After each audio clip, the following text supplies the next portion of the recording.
Halo, selamat datang lagi di sesi pendalaman materi kita. Hari ini kita mau ngulik bab 8 nih. Konsep yang menarik banget, roda gila atau flywheel sama lawannya, lingkaran bencana, doom loop.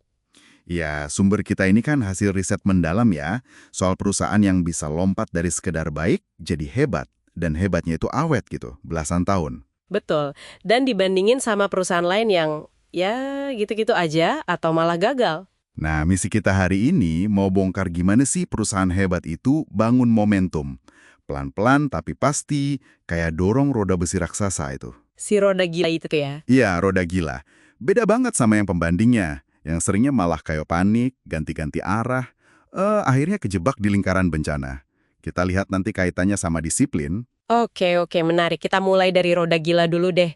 Jadi ini bukan soal satu program ajaib gitu ya. Justru penekanannya itu di proses kumulatif. Jadi bayangin aja dorong roda gila besi yang gede banget. Awalnya kan berat minta ampun ya, Iya kebayang. tapi setiap dorongan yang konsisten, meskipun kecil, itu nambah energi. Dikit-dikit rodanya mulai muter.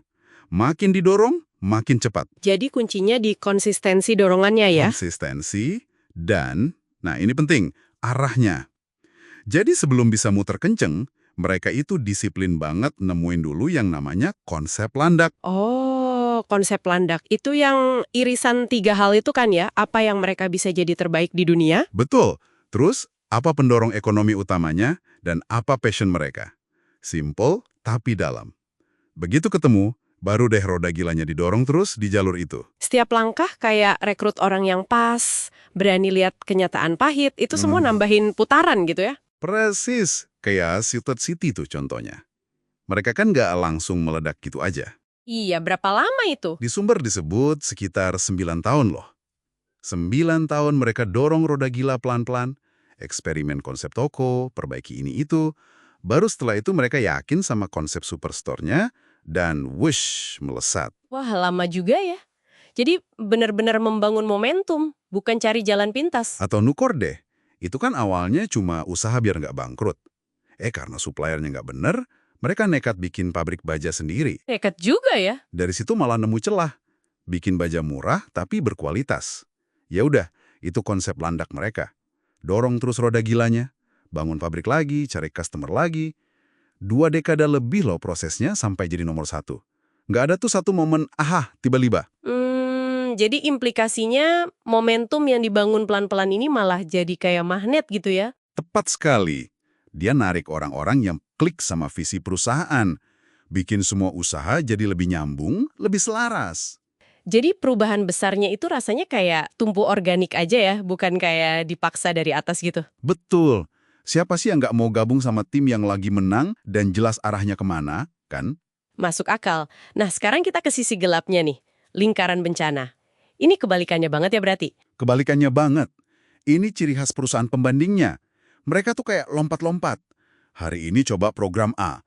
Besok udah ganti strategi B. Nggak konsisten gitu ya? Nggak konsisten. Seringnya karena panik. Ada tekanan pasar, atau ada tren baru, langsung ikut-ikutan tanpa mikir ini nyambung nggak sih sama kekuatan inti kita. Akhirnya energinya habis buat lompat-lompat itu tadi ya. Roda gilanya nggak muter maju. Malah mungkin mundur. Ciri-cirinya gampang dikenali kok. Reaktif banget, gonta-ganti pemimpin atau strategi melulu, terus selalu kayak nyari peluru perak. Satu gebrakan yang diharapkan bisa nyelamatin semua. Seringnya lewat akuisisi yang aneh-aneh gitu ya. Beli perusahaan yang nggak ada hubungannya. Nah, itu dia, akuisisi serampangan.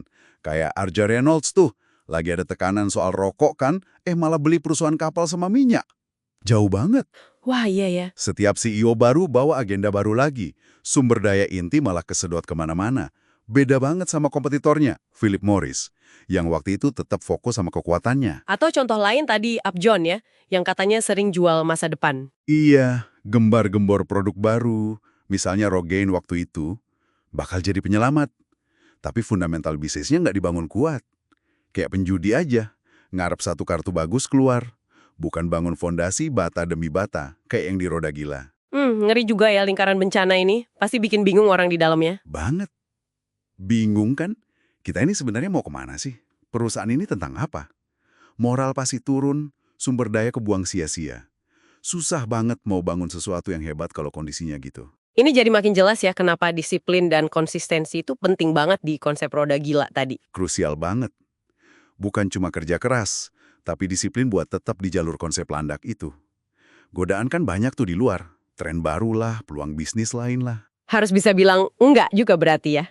Harus. Perusahaan hebat itu pakai teknologi, misalnya, bukan buat ganti arah seenaknya. Tapi buat akselerator, mempercepat roda gila yang udah muter. Oh, jadi bukan pemicu utamanya. Bukan. Begitu juga akuisisi. Mereka akuisisi buat memperkuat momentum yang udah ada. Bukan buat nyiptain momentum dari nol atau buat diversifikasi ngawur. Disiplin itu intinya. Oke. Jadi kalau kita rangkum nih, transformasi hebat itu intinya bukan sulap, bukan satu momen ajaib, tapi hasil dari dorongan roda gila yang disiplin, konsisten, di arah yang tepat. Kecil-kecil, tapi nambah terus momentumnya. Sebaliknya, lingkaran bencana itu ya jebakan. Jebakan reaktivitas, nggak konsisten, nyari jalan pintas terus, yang akhirnya malah ngancurin momentum yang mungkin pernah ada. Irin, di kerjaan atau mungkin di tujuan hidup Anda sendiri, Anda lagi ngerasa bangun momentum di roda gila Anda nggak? Lewat usaha yang fokus dan konsisten gitu. Atau jangan-jangan malah ngerasa kayak lagi muter-muter di lingkaran bencana.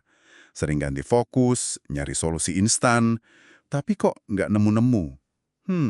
Nah, sebagai pemikiran penutup nih, kalau emang kunci sukses jangka panjang itu ada di momentum kumulatif roda gila, kira-kira langkah kecil apa sih yang spesifik dan konsisten yang bisa Anda mulai dorong hari ini juga di roda gila Anda itu? Sekecil apapun dorongan itu ya, yang mungkin dampaknya baru kerasa nanti, jauh di depan. Coba direnungkan.